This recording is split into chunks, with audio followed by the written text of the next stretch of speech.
One of the most frequent questions that we get is where to find motivated sellers. And let me tell you, this is without question, the best motivated sellers are people that need to sell, people that have a problem.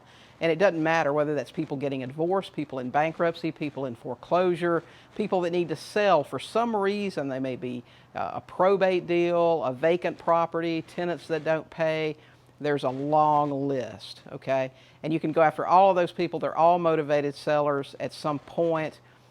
Just continue to talk to sellers. It doesn't matter if you see a FSBO, if you're driving around, going to get a haircut, going to the grocery store, you see a FSBO sign. My wife does this to me all the time.